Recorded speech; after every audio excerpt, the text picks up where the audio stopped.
Татарстан Яңа ғасыр каналында Тояны нуктасы тапшыру исәнмесез. Хәерле кич, мөхтәрәм кунаклар, алда яңгыраган фикергә карашы кызны тимәләр аша да җиткерергә була. Кызылга басып килешмәүгезне, яшелгә басып килешүгезне, ак битарафлык, нейтралитет билгесе. Соңгы арада без еш кына җыелышып, тел турында борчылабыз, тел хакында сөйләшәбез. Шул вакытта безнең әдәбият ничектер икенче планга күчә кебек, Хатип абый. Гәрчә асылда ул да телнең игезәге бит, аңа да игътибарны берничек тә киметеп булмый кебек. Дөрес әйтәсез, мин узган тапшыруда да бу мәсьәләне күтәргән идем. Менә мәгариф системасында, укыту системасында без тәрбияләргә тиешбез инде белемле, тәрбияле, шушыннан кешеләрне тәрбияләргә тиешбез. Кеше тәрбияләргә тиеш. Ләкин бит гомумән кеше юк. Безнең бурычыбыз инде бер вакытта милләтнең уллары, кызлары да тәрбияләү.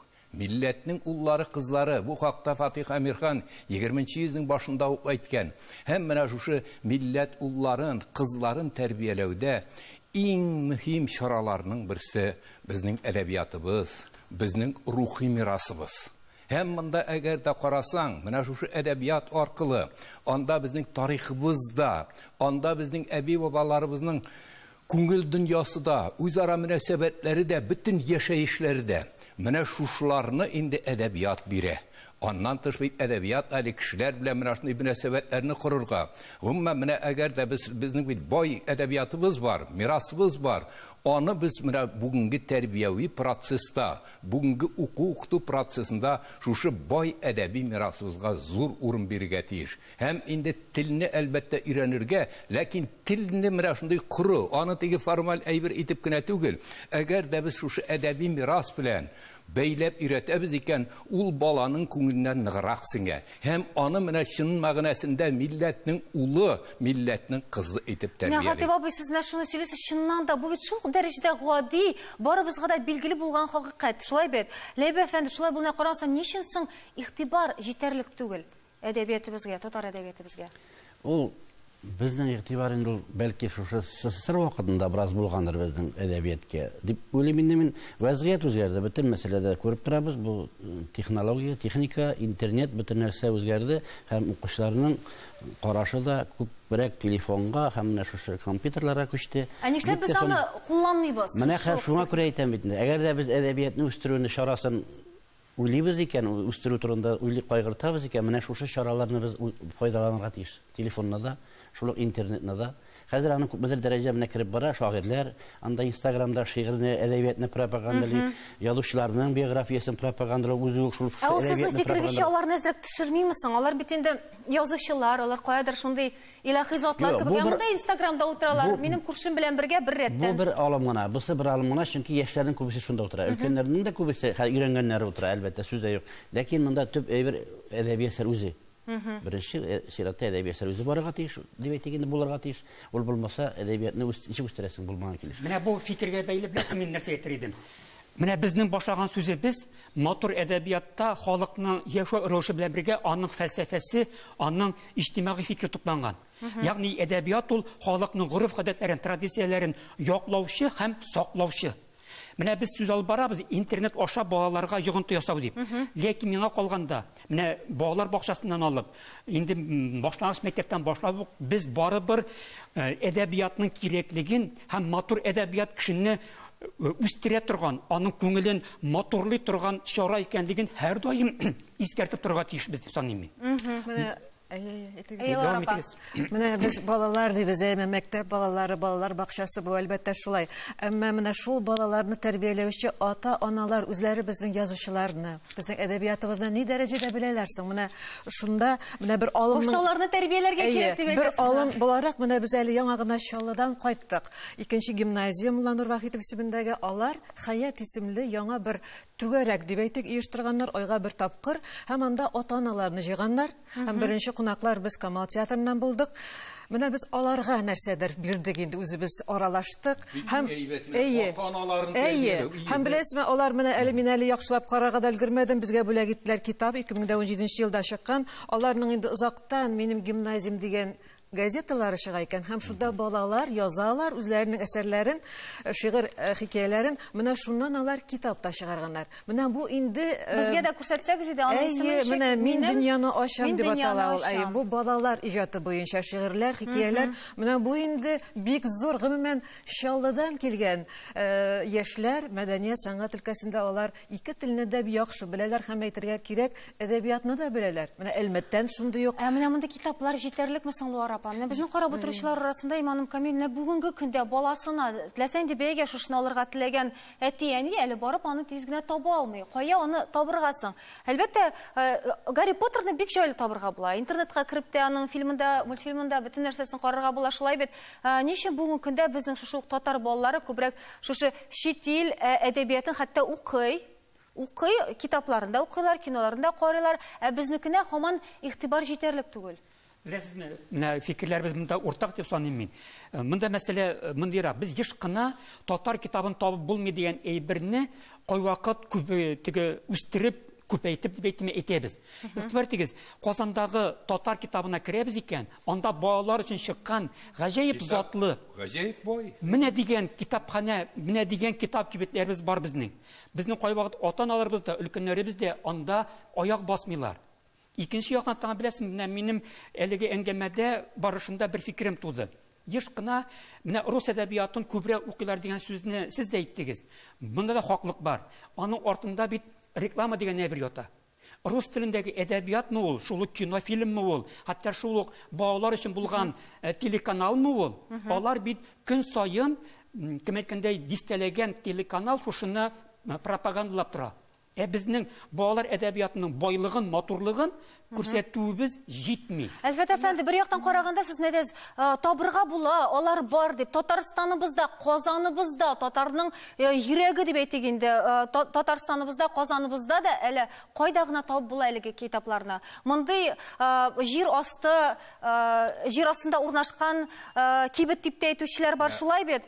Алай булырга тиешме соң, Хатип абый? Менә бу ни дәрәҗәдә дөрес соң? Дөрес түгел. Анда чыннан да китаплар инде менә үзәк урыннарда, халык йөри торган җирдә булырга тиеш. Моны без күтәргәне бездә бар. Теге әйтәләр бит инде, тың ишетәләр, ләкин гамәл кылынмый. Менә шул ягыннан.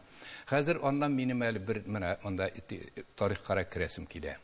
Безнең әдәбиятыбызда бит менә тәрбияви яктан башка гаҗәп әйбәттәге әсәрләр бар. Безнең әгәр дә карасак, язучыларыбыз, әдипләребез инде шигъри иҗатка, әдәби иҗатка шул тикле җаваплы караганнар.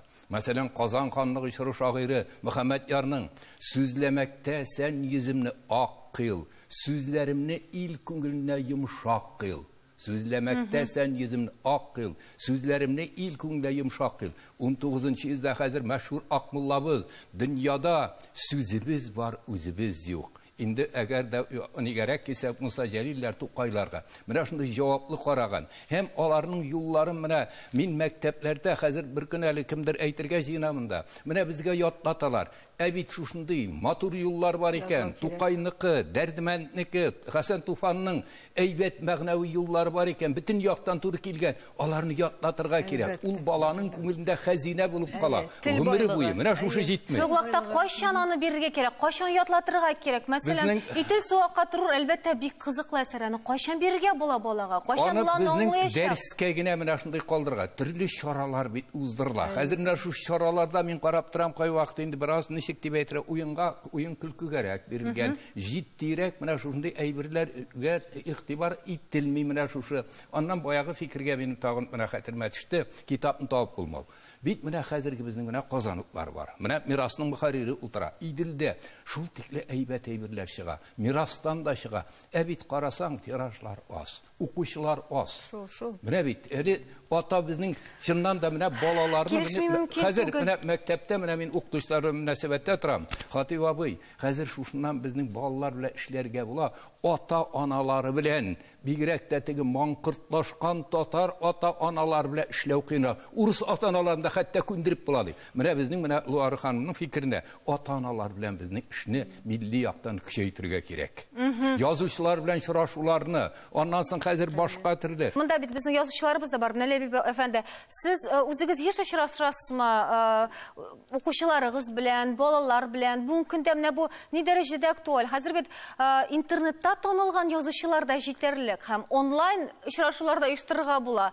Сез мондыйларны оештырасызмы, я булмаса монда чын очрашулар еш барамы сезнең? Дөресен әйткәндә, очрашудан кайтып кергән юк дип әйтсәк. Кергән юк. Чөнки яшенче һәм ялкын журналлары белән дә хезмәттәшлек итәргә туры килде.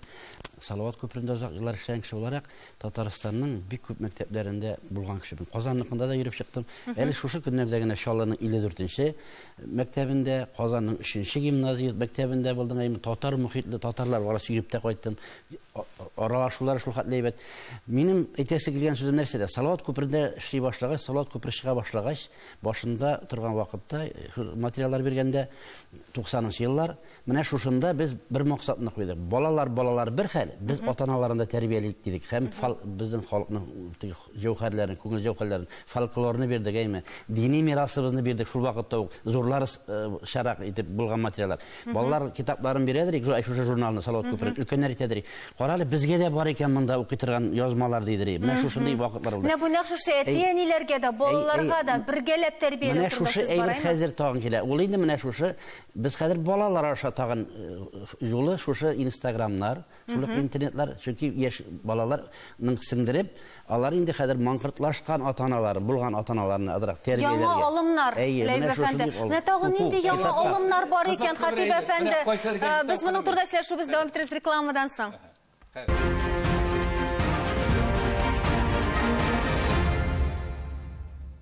Татарстан Яңа Гасыр каналында Таяну нуктасы тапшыру без дәвам итәбез. Рекламага китер алдыннан без кызып сөйләшә башлаган идек. Менә кайсы шу шарада гына бер гәзиттән укыдым мин. Зәлил хәзрәтнең.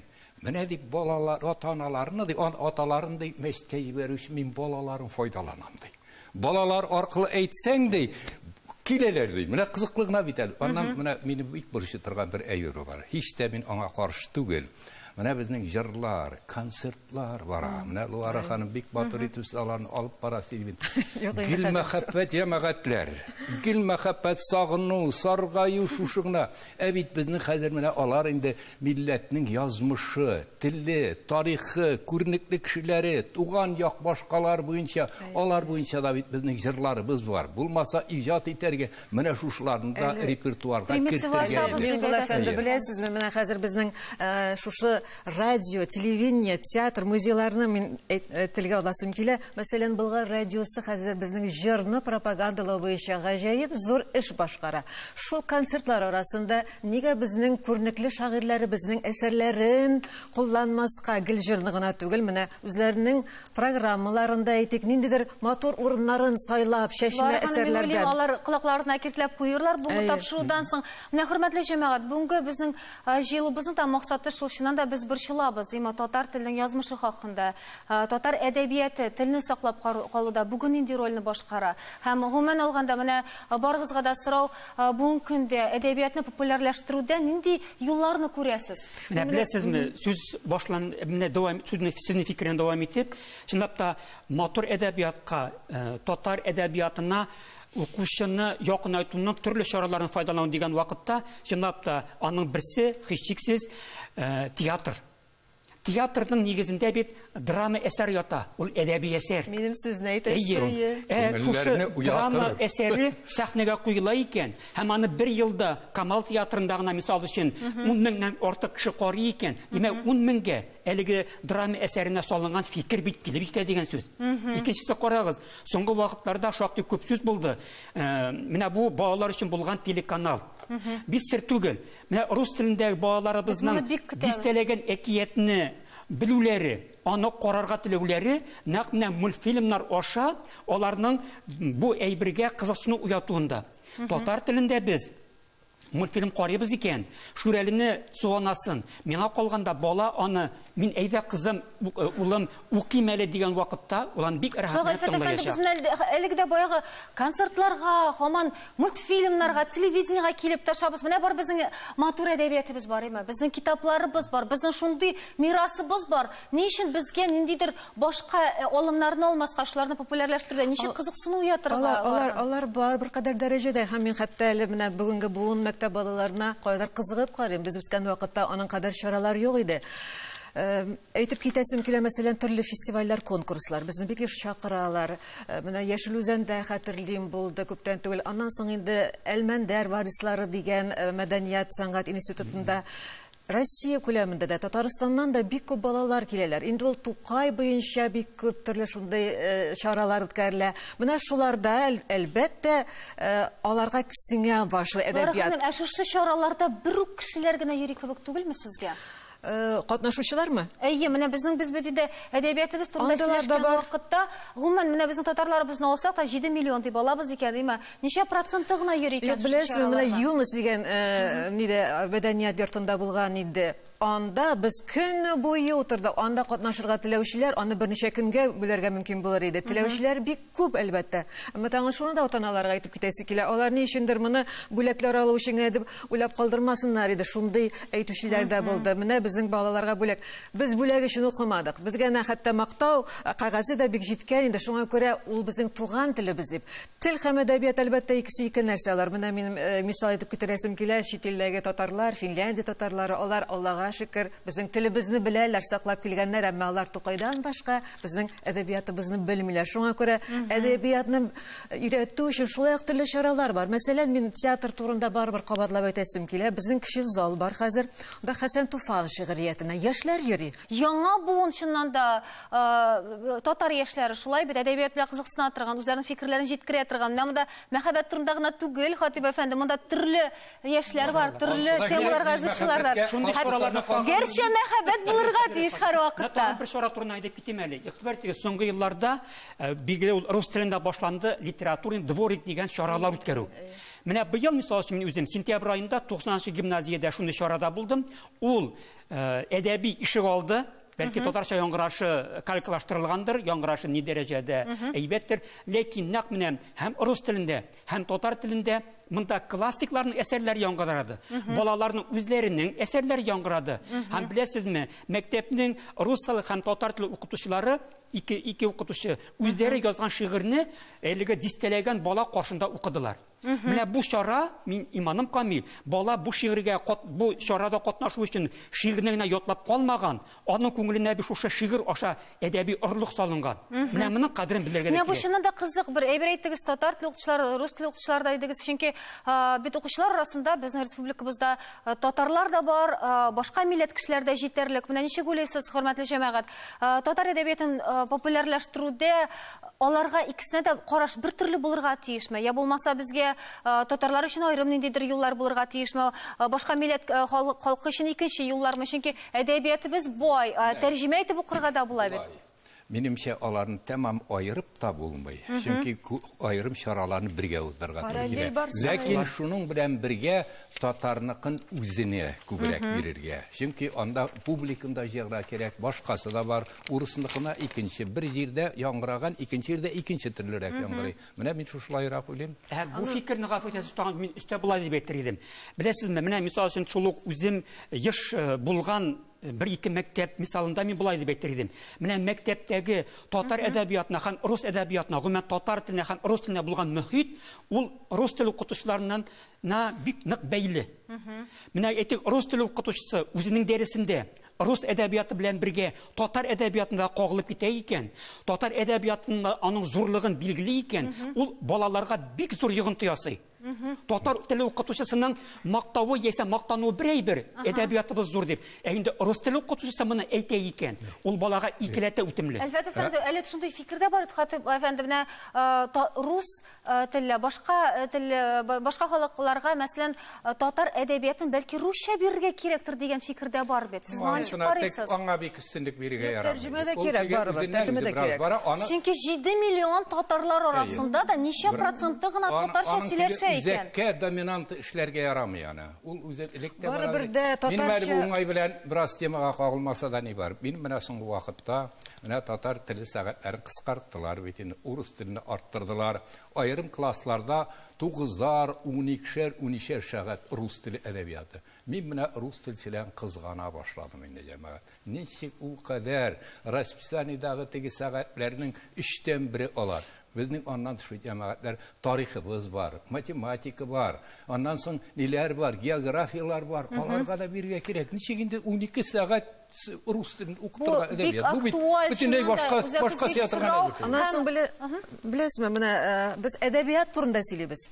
Безнең миллионнан артыграк кешесе булган Казан шәһәрендә йөзләгән, хәтта халык шагыйре Тукай премиясе лауреатлары гына да инде хәзер күпме. Нигә безнең әдәбият музее юк? Менә бу бик кирәкле мәсьәлә. Без әлбәттә фикер генә алышабыз, әмма бу фикерне ишетсеннәр дә иде. Бер Тукайыбыз һәм бер Җәлиле безнең музее бар. Шунда инде балаларны да алып киләләр, шунда нәрсәләрдер үткәрәләр. Әгәр дә әдәбият музее булса, менә акча булса, мин иң беренче әдәбият музееннан башлар идем. Менә хәзер апамның да архивларын, әйберләрен каядыр урнаштырасы килә. Менә шунда әдәби кичә мәктәпләргә бирәсең, ниндидер бер бирем. Менә сез бу юлы килегез безгә шушы шагыйрьне, шушы язучыны өйрәнеп. Бу шуна да бер юл. Тукай музеенда ремонтлау инде гадәттән тыш узак. Без бүген чыннан да вакытыбыз кысан, без шушы татар әдәбиятын популярлаштыру юллары эзлибез. Шулай бит, аның киләчәге хакында борчылабыз. Шулай ук телевидениедән да мөмкин булыр иде. Һичшиксез үзенең ролен башкара һәм менә монда сөйләшә башладык без тәрҗемә турында. Шулай бит. Менә ничек уйлыйсыз? Безнең ни дәрәҗәдә менә классик язучыларыбыз бүгенге көндә гомумән ни дәрәҗәдә тәрҗемә ителә? Классик язучыларыбыз башка телләргә яхшы дәрәҗәдә түгел. Кемнәр үзләре шәхси юлын таба? Әйбәт дәрәҗәдә түгел. Совет чорында ул безнең шокты иде. Соңгы вакытта менә гаилә, якыннарның инициативасы буенча, мәсәлән, Аяз Гыйләҗ менә русчага, венгрчага, төркчәгә мин каршы түгел, чөнки Аяз Гыйләҗ зур язучы. Безнең менә башкаларга да шулай булсын иде. Рус телендә генә тәрҗемә түгел, теге әйтә бит Акмулла, урысча укып кына түгел белмәк, хәл килсә французча гына французча белмәк яхшы. Безгә менә төрек аркылы да инглиз телендә дә чыгарга кирәк җәмәгатьләр. Кем ниндидер шәхси юллар белән үзенә таба шулай гына. Бер кадәр Пен клуб дигән безнең оешмабыз бар, аның президенты Разил Валиев. Менә шул оешма безнең инде Тукайның китапларын чыгарды, безнең татар халыкиятләр иш телдә, дүрт иш телдә, төрек телендә, инглиз телендә һәм рус телендә дә чыкты. Без аны төрле халык язучыларына үзебез әйтеп таратышуда катнаштык.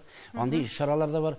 Минем әйтәсе киләм, безнең барбер төбендә ята сифат мәсьәләсе булырга тиеш. Сифат һәм җиткерүдә, әдәбиятны үстерүдә беренче дәрәҗәдә барбер ничек дип әйтим инде.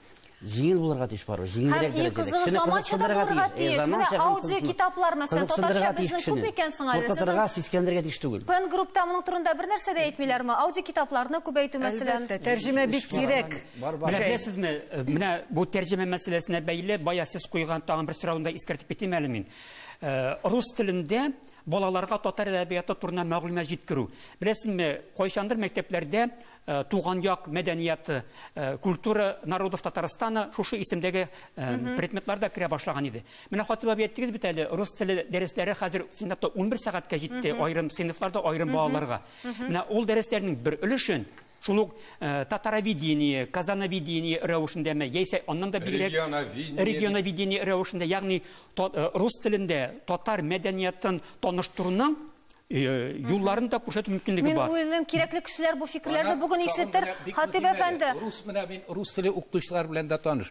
Аларның менә шул ук русның теге бөтен Россиягә таралган сөйләр. Мин әйтәм бит, безнең Казанда, шушы үзебезнең җирлектә дә рус телендә язган урыслар булган. Татар язучылар аларны ничектер теге читтә калдыралар. Хатип әфәнде, татар әдәбиятын популярлаштыруда, татар әдәбиятына гомумән игътибарны арттыруда нәрсә таяныч ноктасы булган? Таяныч ноктасы. Мин татар иң беренче шушындай. Безнең бирдә бу мәсьәләләрдә таяныч ноктасы безнең тарихыбыз һәм күп гасырлар буе тупланган әдәби рухи мирасыбыз. Һәм шулай ук әйтеп китәсем килә, бөтенләй татар теле мәктәпләрдә укыту беткән чакта да татар театр һәм татар радиосы саклап кала алды. Шуңа күрә театрга килсеннәр, театр ул әдәбият, театрда бөтенесендә